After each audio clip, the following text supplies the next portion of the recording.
Hey, Truth Loaders! I am Michael Stevens from the YouTube channel Vsauce. What was your background prior to being a kick-ass Morpher?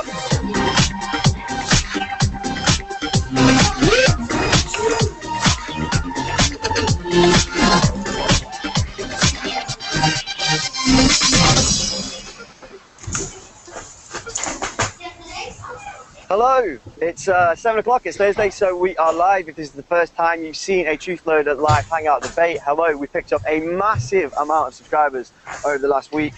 We're back from Bilderberg, where we did lots of live streaming. We met some awesome people, so if anybody who we bumped into at the whole Bilderberg Fringe Festival is watching, hello.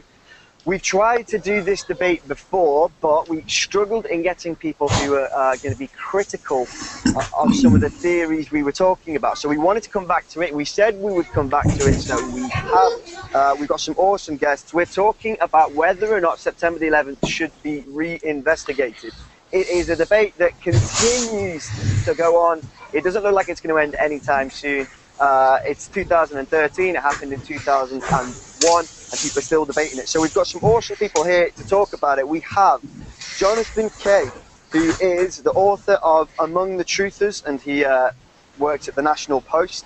We have Jeremy Reese, aka Alien Scientist. He runs the YouTube channel Alien Scientist. We've liked a few of their videos in the past. Do check out that channel. And he was on our last debate with Niels Harrit. We have Ted Rall. He's an American columnist, editorial cartoonist, and author. And of course, we have Dr. Niels Harrit, who's the Associate Professor of Chemistry at the University of Copenhagen.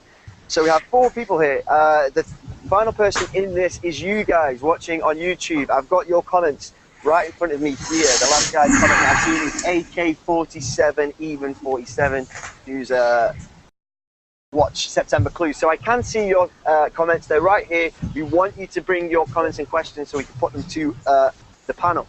But let's kickstart things off. Jonathan Kay, you wrote a book, Among the Truthers.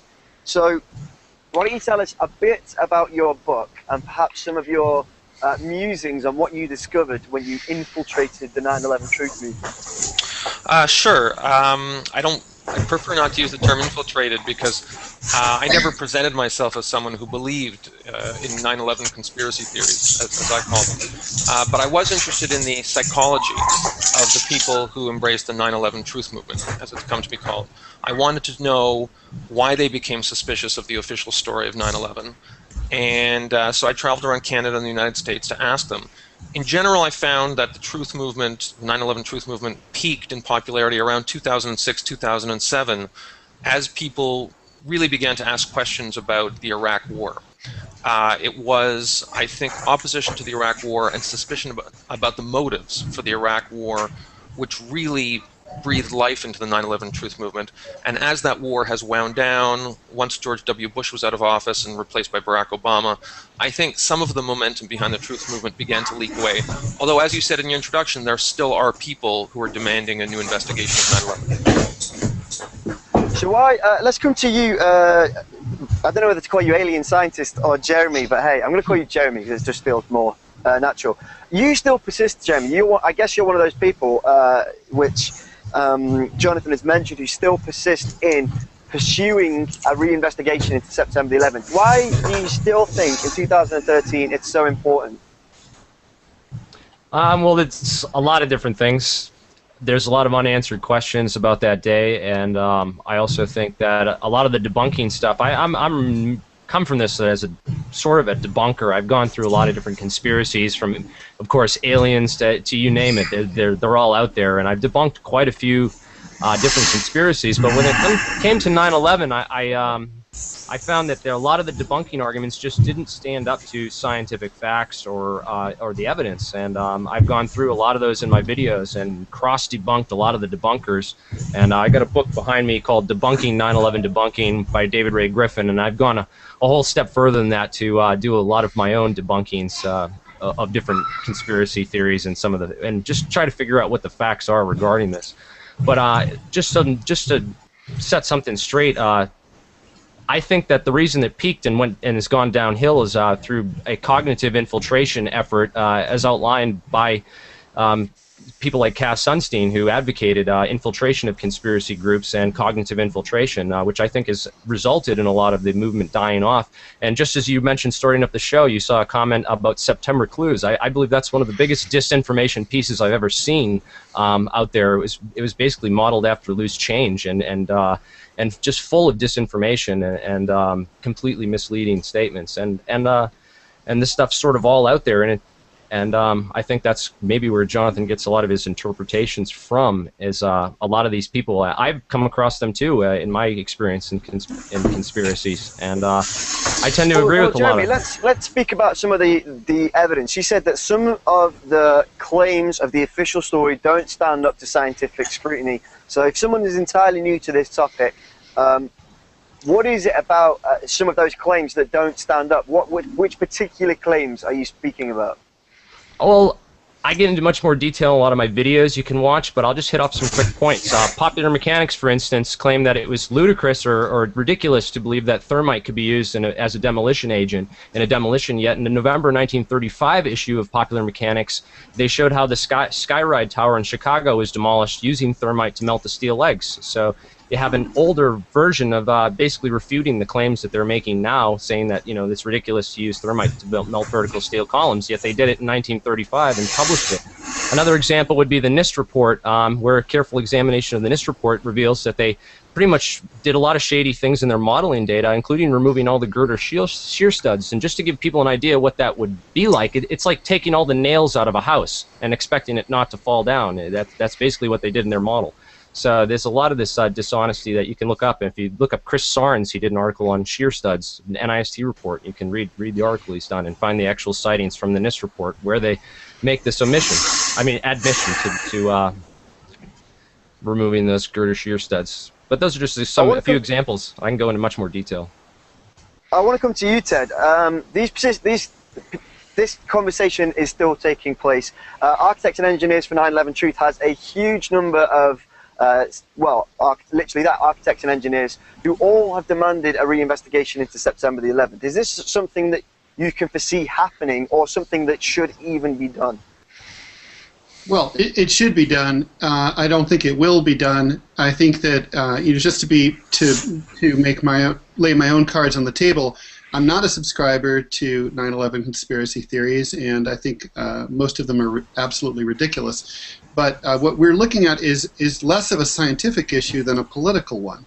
The original 9/11 Commission was a deeply flawed, non-independent, extremely politically partisan affair, much like the Warren Commission, and just like that previous panel that investigated the Kennedy assassination, it caused a lot of Americans to not be able to trust, not to feel confident in the results. What we needed from the start was a truly independent investigation in order to to have this be a completely transparent process with all the technology that's available today to allow these hearings and materials to be posted online and for these hearings to be public. This was all done behind closed doors. The Keene Commission, as it was called, was just a deeply flawed political process, and nothing that they were going to come out with was going to pass credible muster because of the way it was done. And I think that's, I guess the broader question I would have for most of the so-called truther movement is, what do they hope to accomplish? As we've seen this week, the most outrageous government malfeasance in the world is greeted with something of a collective shrug these days by a completely inert American public. So even if the most outlandish 9/11 conspiracy claims were somehow proven, and we find, say, the real planes at the bottom of the Atlantic Ocean, I don't see people rising up in the streets and overthrowing the government or arresting the president or whatever else they're hoping to see happen. I don't think much is going to happen, but politically, it's in the interest certainly of the American people to feel that they know what happened. Niels, I want to come to you and let's talk a bit about the science of this. We heard there from Ted Rall that politically the investigation was not brilliant. It was partisan, and it had its problems. Is there anything? What's wrong with the NIST's final report? The NIST is the National Institute of Structural Technology. They published a final report on the collapse of Building 7 in 2008.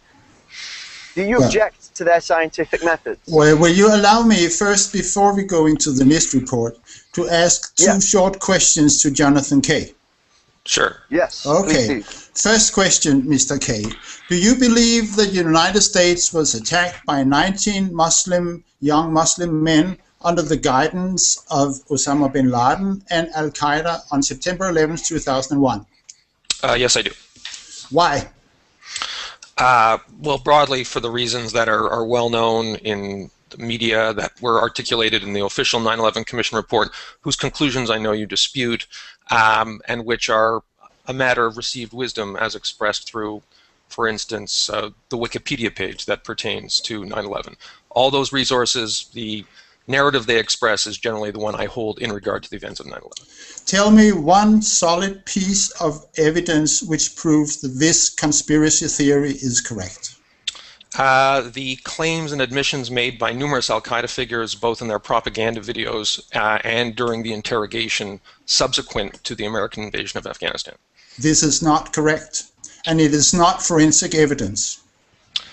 Okay. The forensic evidence, to the extent it exists, as you know, consists of thousands of tons of structural steel and concrete, all of which is now, I know, you disagree with this, it's been taken to Staten Island. There has been some human remains found in the debris. I don't know what your view on that is, but I haven't seen anything except for the research you've put forward to show any forensic evidence that contradicts the official 9/11 account. Well, a man is innocent until the opposite is proven, right? In a court of law, yes, that's a legal principle. You're quite right. So where is the evidence? You're talking about human remains which might have been discovered in the World Trade Center dust. Is that it? Is that why the Denmark is at war in Afghanistan?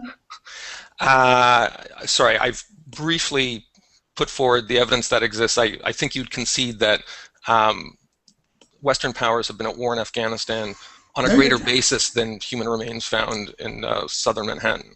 You didn't provide any evidence. You did not provide any evidence. There is no forensic evidence proving that the official conspiracy theory is correct. Okay, when I have these conversations with people who embrace your view, the first question I ask is, what would you accept as evidence to support the official theory of 9/11? Anything which will work in the courtroom, under the rule of law, which is presented in a courtroom. More specifically, what sort of evidence? Give me an example. I'm not a judge. Okay. So, if I could broaden this out for a sec, this in general is the pattern of argumentation I've confronted when I approach conspiracy theorists, is what they do is they immediately shift the burden of proof onto people who embrace the official theory to provide a bulletproof narrative, and then they seek to knock out. Yeah. So anyway, it's a very effective way of arguing, because it sounds like nothing I say to you will accommodate your demand for an official court of law standard for. Let's turn that around for a second, Jonathan. What kind of evidence would you need to see to prove a government conspiracy exists? If there was a single whistleblower who came forward and said, "Yeah, I'm one of the." Michael Springman? I'm one of the thousands of operatives who would have been necessary to plant explosives in the World Trade Center on behalf of a government conspiracy. I'm one of the guys. Say they weren't blown up inside the building? I'm one of the guys who stripped away all the drywall. I'm one of the guys who planted the hundreds of tons of explosives. I'm one of the operators. Because it required a team of hundreds or thousands to do this. If one of those people stepped forward in the last 12 years, yes, I would be interested in their narrative, because, hey, as a journalist, I'd have a huge scoop in my hand. Or what about the witnesses? What about the witnesses who work in the building and who would have seen people? There's dozens of people that reported power downs. There's witnesses saying there's construction. One moment. Yeah. Let's go to Ted. You were making a point there, Ted. Please continue. Sorry. I mean, the thing is, I think a lot of people who are subscribers to these conspiracy theories have never were in the World Trade Center before the destruction. These were huge buildings, and 40,000 people worked there. It's impossible. I had friends who worked there. I worked on Wall Street. I used to go there all the time. I was there for a drink the week before. It is impossible to imagine the amount of labor and laborers that would be required to do a controlled demolition, to set up all those wires, all those explosises, to have all those wires. I mean, people in there for months, and they'd have to be in there 24/7, and nobody notices huge holes in the walls. Nobody sees. I mean, we're talking about a massive crew, and we're talking. You know, I mean, it takes a considerable amount of effort to destroy, for example, a disused sports stadium, a sports arena in Pittsburgh. They blew one up a few years ago, and this is a much bigger project, and you're talking about a controlled demolition in the middle of Lower Manhattan. I mean, this is the most ridiculous part of the conspiracy. You already believe that fire brought the building down. You already believe that fire. Yes, that's true. I want to come to. So why does it need thousands of explosives? If you already believe about controlled demolition. Guys, one moment, guys. We have a huge number of comments coming in. Too many to actually stay on top of at the moment, but do keep them coming in. We have a lot of people, including a guy or a girl called Another View, who wants to talk about Building 7. Now, you were talking about whistleblowers or things of this nature. We have a clip that we want to show. So, producer in the studio, if you could get the Danny clip ready. This is a clip of a European demolition expert called Danny Jowenko, who'd never seen the collapse of World Trade Center 7 before. He'd never even heard of World Trade Center 7. And he was shown a clip of it falling, and was not told what the video was of, and he was asked his professional opinion on what happened. And so let's take a look at the clip. Zie je vanaf boven gaan? Nee, je gaat vanaf onder. Die gaat vanaf onder, ja. Toch? Ja. Ze hebben gewoon kolommen weggeblazen. Ze is nagesprongen. Dit valt anders dan het World Trade Center. Vind je niet dan? Ja, je ziet het. De onderste verdiepingen gaan eerst. Ja, en de rest zakt er gewoon in. Dus dit is controlled demolition. Zeker weten. Zeker weten. Er is nagesprongen. Dit is in opdracht gebeurd. Dat heeft een team gedaan van experts. Maar dit is ook op 11 september gebeurd. Dezelfde dag? Dezelfde dag. Dezelfde dag? Weet je dat zeker? Ja. So there you go. That was a demolitions expert who'd never seen the World Trade Center 7 collapse before. He never knew it had collapsed on September the 11th, and he was asked his expert opinion. Jonathan Kay, can you see why perhaps people take expert testimony like Danny Jowenko's and run with it? Because people like Danny, when they view it through their professional eyes, think that the collapse of World Trade Center 7 looked very much like a controlled demolition. Do you agree that it does? I've heard this argument made hundreds of times, and it's always rests on the idea of showing a guy a video and saying, so what does this look like? It's sort of like showing a doctor a video of a guy collapsing and saying, did that guy have a heart attack or did he have a stroke? Like, you can't tell. The most obvious evidence of a controlled demolition, had there been one in WTC-7, would be that the seismic data showed that there had been the explosions necessary for a controlled demolition, and all the seismic data, which is maintained universities, research centers all around Manhattan, there is zero evidence of any explosion. And by the way, this was researched by the NIST people, because the NIST people said, you know what, because the WTC-7 report came after the North and South Tower reports, and to their credit, they said, you know what, we're going to be thorough, we're going to investigate the conspiracy theory, we're going to look at the seismic data, zero evidence, it's all BS. So if you show a video, a 5-second video to some guy, demolition expert, and say, oh yeah, you know, that kind of looks like a controlled demolition, maybe. On the other hand, all you're showing him is a YouTube video, and you find the one guy or the one or two guys who say, yeah, it kind of looks like it's a controlled demolition. You put it on the internet, and people say, oh yeah, there's your proof. It's ridiculous. Where's the seismic data?